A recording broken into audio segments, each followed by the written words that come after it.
mga ka-GPnatics. Etong si Senator Robin Padilla ay nagpa-interview pala dito sa SMNI, mga kababayan, sa harap po ng mga bugok ng mga DDS anchors. Hindi ko alam kung ang tawag sa kanila, host? Hostess. Ayan mga kababayan, sabi ni Senator Robin Padilla, usapang ano to oil crisis. Sabi niya gano'n mga kababayan, Robin, sa impeachment ni Sara, mahiya naman daw kayo. Sabi niya gano'n. Mga kababayan, sino ba ang dapat mahiya, Robin?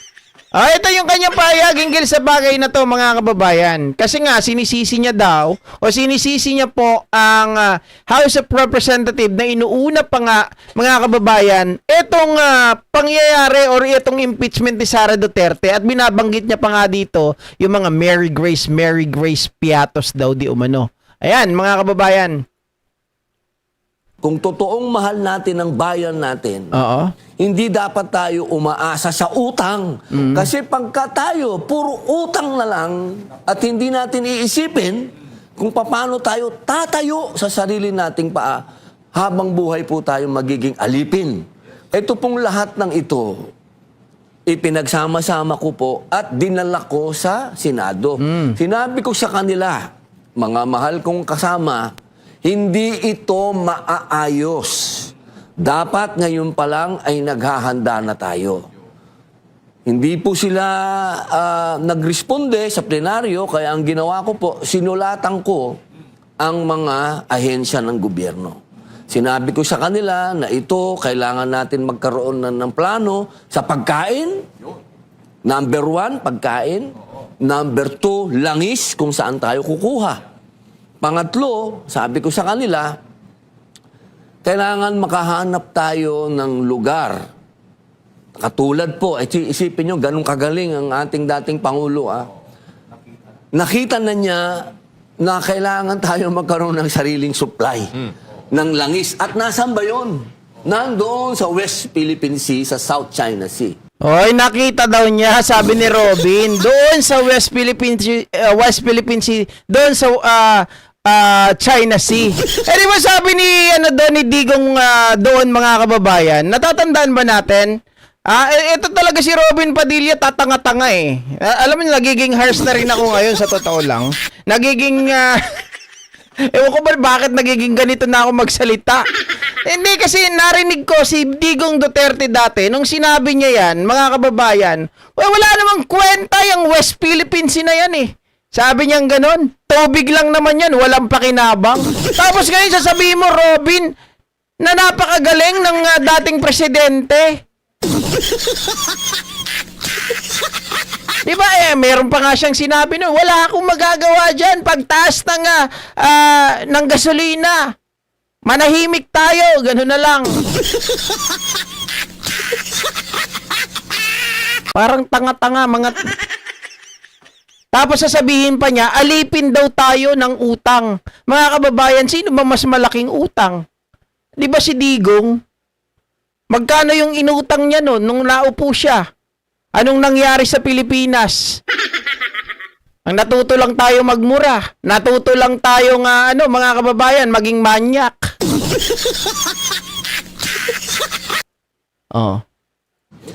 2022 pa lang po, binuhay ko. Yan po ang unang-unang privilege speech ko. Sinabi ko na kailangan buhayin natin yung hakbang ng ating dating Pangulong Rodrigo Roa Duterte magkaroon ng joint exploration ng langis. Bakit? Kasi kailangan po natin magkaroon ng sarili natin. Hindi po tayo pwedeng habang buhay nag-i-import ng langis. Joint exploration! Anak ng tinapa! Paano magkakaroon ng joint exploration? Pinamimigay nga ni Digong, bahala na kayo dyan. Diba? Ang gustong alam mo kung sino nakadiscovery talaga? Ngayon, panahon ni BBM, mga kababayan, diba? Na meron tayong nakita na talagang positive. Pero, mga ka-GPnatics, hindi yun inasikaso ni Digong dati. Diba? Nakalimutan ko yung lugar kung saan yun mga kababayan. Pero alam ko, natatandaan nyo yun. Dati si Digong, ipinamahala niya yun kay Dennis Uy. Yung lugar na yun, mga kababayan. pinabayaan siya doon na mamayagpag. Tapos nung nalugi, pinabayaan na lang mga ka-GPnatics. Ngayon, nabuhay sa panahon ni Pangulong Bongbong Marcos. At yun, positive na meron talagang langis doon. Langis doon sa gitnang silangan, meron tayo. At higit sa lahat Ryan. ako, sumunod na aking privilege speech, Oo. ay yung ating, kung natatandaan niyo, Ayun, Malampaya, tama, salamat sniper Salamat sa pagpapaalala. Yung Malampaya, 'di ba? Mga kababayan, alam niyo yung nangyari diyan? Imbis na tayo dapat ang mag-explore niyan, mga kababayan, pinabayaan. Etong alam ko si Dennis Uy kung hindi ako nagkakamali, mga kababayan.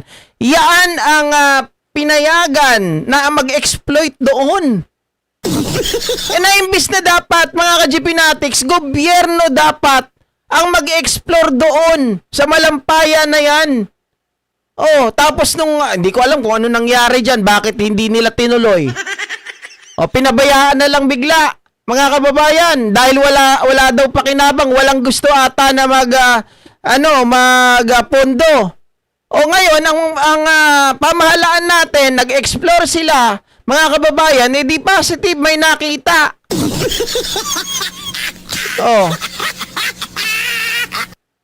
Bobo talaga tong si Robin.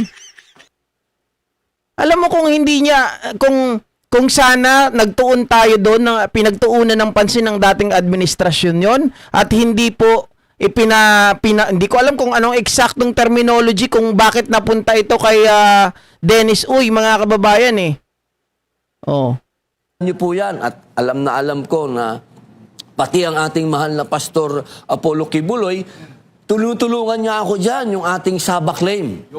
Dahil totoo po yan na ating yan na dapat meron na tayong tamang pakiki-negotiate. Hindi po away, inuulit ko. Ayoko ng away. Pwede naman po tayong makipag-usap sa Malaysia at pag-usapan natin yung claim natin dyan. Lahat po yan, hindi po natin kailangan maging manghuhula.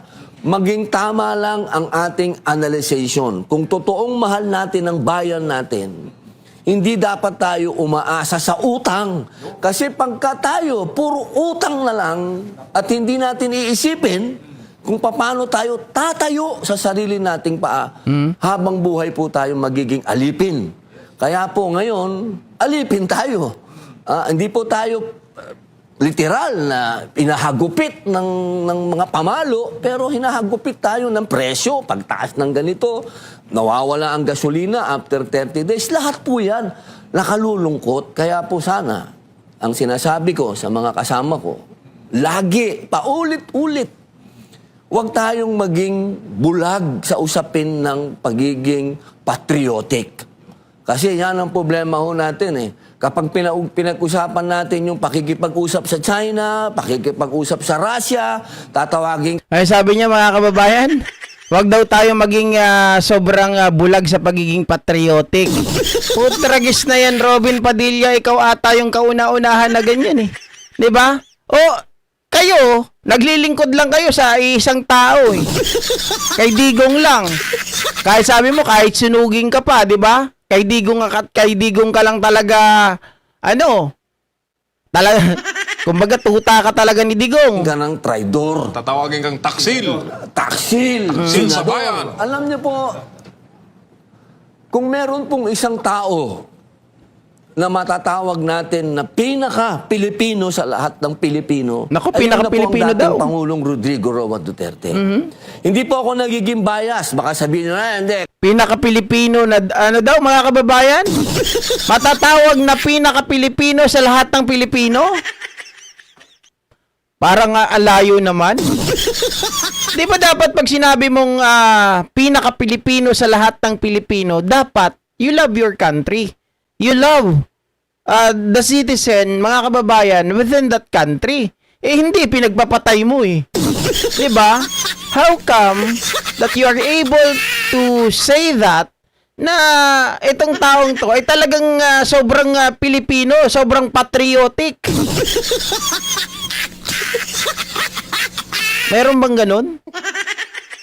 Kasi si Robin Padilla, sunugin mo yan, mangangamoy Duterte yan, pigain mo yan. Hindi po, doon lang tayo sa totoo. Sige, Doon lang burahin tayo nyo. sa totoo. Nangyari na ngayon sa harap natin. Nakita ninyo?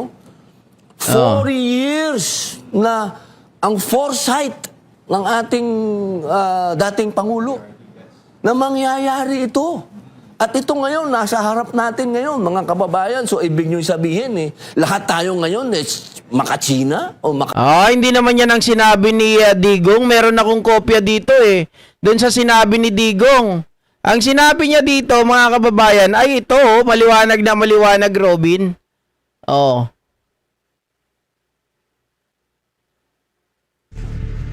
Oil. Alam niyo na the longer ang ano diyan, gera would not really spell a reduction Wow. of the supply. Magkaroon talaga ng kulang-kulang.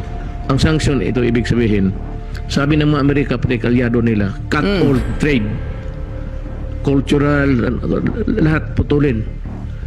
So, kung hindi na makadaan yung oil dyan sa parang pipe na malaki galing Russia, so yan ang kung sila magbili tapos kuwang ang supply, ang mag-agawa niyan yung may pera. So we cannot compete with when everything goes up. Intindihan ninyo, paski sa anong sa protesta ninyo, yan talaga ang presyo ng langis. Halos I don't know kung ilan na ang meron, ilan ang wala.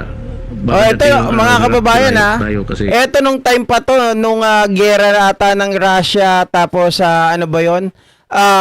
Nung panahon ni Rodrigo Roa Duterte, nakita naman natin na ito talaga, mga kababayan, talagang tinanggap lang nila, parang pinagkibit balikat na ganun talaga. Dapat yung sinasabi nyo, kung talagang nakita ni manghuhula, di ba? Nakita ni Duterte na ganito yung mangyayari after 4 years, mga kababayan, di sana noon pa lang namili na sila, nag-stock na tayo. Pero ang sinasabi ni Digong, we cannot, di ba? Hindi natin kaya kasi wala tayong sapat na pera, wala talaga tayong pera. Mga kababayan, tapos sasabihin ni Robin, pinakamagaling. Paano magaling? Mismong sarili niya ay hindi po niya, mga kababayan, napatunayan na kaya niya na mag-imbak. Diba? Para paghandaan. Hindi naman niya sinabi na maghanda kayo Ang sinabi niya dito, we cannot. Kasi maliit lang tayong bansa. Maliit lang. Yung pera natin wala ring silbi. Mga kababayan, hindi ko yan imbento. Galing kay Digong yan. Pakinggan nyo. Ang supply ng oil kulang, tapos ang pera natin mawala ng visa rin because we are not productive anymore because of the lack of fuel. Tingnan nyo, di ba mga kababayan, wala na daw silbi yung pera natin. So wala tayong magagawa dyan, sabi niyang ganun. Talagang mataas yan. Wala rin tayong pambili. So we cannot sustain. Tapos sabi ni Robin, magaling. Grabe, ano? Sabi ni Marichu, hoy Robin, pwede ba kung totoong Pilipino yung pinagtatanggol mo? Sana nirespeto niya ang paniniwala ng mga Pilipino sa kinikilala namin na may lumikha. Kita nyo? Mga kababayan, tama naman, di ba? Ukraine versus Russian. Ang galing talaga ni Sniper, no? Si Sir Benji ito, mga kababayan. Yan ang gusto ko sa inyo pag may nakakalimutan ako, kayo nagpapaalala, no? Please lang, GP, hamunin mo nga ng debate para tumalino naman, sabi ni Sir Antonio Andaya Sr. Naku, hindi naman yan papayag, Sir Antonio, no? Pero alam mo, mas magaling kayo talaga dyan. Ako, mas may boses lang talaga ako dahil dito, di ba, kapal na mukha ako, mga kababayan. Pero mas magaling kayo dyan, sa totoo lang. At pa, yung kanyang pahayag ni Senator Robin Padilla hinggil naman doon sa nangyaring parang RT RT. Ito pa yung isa na nagngangaw-ngaw itong si Senator Robin. ginagawa ninyo. Mm. Ang mga kababayan natin nag-iisip kung anong kakainin nila. Itong mga panahon nito. Magkano ang bilihin? Ang iisipin ninyo, politika. Wow! Kanina, inis na inis ako pagising ko. May impeachment na naman. Ano ba itong kalokohan na to? Meron pa silang papiyapiyatos na hawak doon. Alam nyo, mga kababayan, sa totoo lang po, patawarin ako nitong mga kaibigan natin na ito. Hindi ba kayo nahihiya niyang Nako po. ginagawa niyo? Nagtanong, hindi daw ba tayo nahihiya? Hindi daw ba nahihiya ang Congress, mga kababayan? Sino ba dapat ang mahiya, Robin? Alam mo, para matapos tong issue na to, simple lang kung walang kasalanan, sagutin. Diba? Sagutin talaga. Humarap para matapos na ito. Alam mo, kaya nagkakaroon ng delay, kaya umahaba yung issue na to. Kasi walang gustong sumagot. Hindi ko alam kung ano ba talaga. Wala siyang kasalanan o walang kayang ipaliwanag. Yun kasi mga kasagutan dyan O yan yung mga katanungan, rather. Diba? Mga kababayan, bakit ayaw humarap? Walang kasalanan or hindi kayang depensahan ng sarili? Takot na takot. Tapos sasabihin nyo, may pa Mary Grace Piatos. Of course, yan ang hinahanap ng taong bayan Yan ang hinahanap namin na masagot. As soon as possible, sabi ni Lawrence Defensor, kung walang kasalanan, tapusin natin to. Kung meron naman, parusahan natin, pero dapat ma-implement na. Hindi yung daming palusot, ang daming alibay. Nung una, naghahanap ng, naghahanap ng due process. Umakyat sa Supreme Court. Nung binigyan ng due process, ayaw naman sumagot. Sasabihin na naman, walang jurisdiction. Naka ng ina. Ninyo? Hindi mura yun naka ng ina yun. Ang mga kababayan natin nag-iisip kung anong kakainin nila. Itong mga panahon nito. Magkano ang bilihin? Ang iisipin ninyo, politika. Wow! Hoy! Tanungin mo si Digong. Mas masahol pa yun. O, punta na lang natin yung ABS-CBN. Di ba nung panahon, mga kababayan, na may crisis din tayo. Anong ginawa ni Digong sa ABS-CBN? Nawala ng trabaho. Ilan yung tao na nawala ng libo-libo, daan-daang libo. Yung nawala ng trabaho sa ABS-CBN. Tapos sasabihin mo sa amin, uy, Robin, Diyos ko.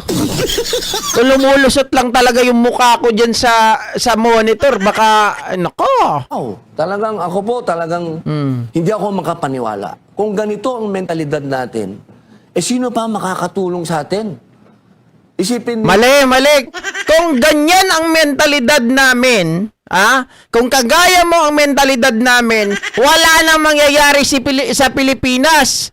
Kawawa yung mahihirap, yung wala pwesto sa gobyerno. Dahil ang mangyayari, kakawawain na lang kami, magnanakaw na lang sila na magnanakaw, magpapayaman na lang na magpapayaman, at kakain na magmumukbang na lang yung mga kagaya mo dyan sa Senado. Nyo, ang ini-issue natin sa Vice President natin, piatos! Naiintindihan nyo ba yun? Hindi namin iniisip na piatos yung Vice President. Huwag kang literal, oy! Kaya ginagamit yung piatos na yan na pang-aasar nila Leila de Lima at ng ibang mga senador dahil yan yung ginagamit nilang pangalan. Sa confidential kasi, inuulit ko, dati po tayo sa intelligence. Hindi naman gumagamit ng totoong pangalan dyan, boss. Yan ang mali. Tama ka, pero mali ka. Bakit? Mga kababayan, tayo, alam naman natin ang batas kapag dating sa confidential funds, okay? Ganito yan. Of course, gagamit kayo ng pseudonym. Tama? Mga kababayan, pero it is impossible na wala po kayo, mga kababayan. Napaka-imposible naman, hindi na makatotohanan kung wala kayong records ng tunay na pangalan ng gumagamit ng mga alias na yan. 'Di ba? mga kababayan, ganito lang yan eh. May safeguard po ang confidential funds on how to use it. Di ba? May safeguard. So, it doesn't mean na ito ay confidential funds, but it doesn't mean, mga kababayan, na hindi mo na kailangan ilagay yung tamang impormasyon ng tao na to. Hindi ganun yun. Ginagamit nyo, confidential funds nga eh, confidential. From the word confidential, dapat hindi mo sasabihin yung tunay na pangalan. Tungak. Meron po kayong ano niyan, may listahan kayo ng tunay na pangalan, ibabangga nyo sa tao na to. Alam mo, Robin, sa totoo lang, hindi naman kasi natin kailangan pumunta pa dyan. Ganito na lang ang isipin mo. Robin Padilla, yung COA nakakita ng irregularities. 'Di ba? Hiningaan ngayon, mga kababayan, ng report ang DepEd. Okay? Ang DepEd, hiningian sila ng report, mga kababayan. Oh, meron kayong expenditure na 15 million. Di ngayon, para may audit ito ng tama, mga kababayan, hiningian sila ng mga resibo. 'Di ba? Hingian sila ng resibo. Ano ang pinakita nila to justify their expenditure na meron silang ginamit na 15 million?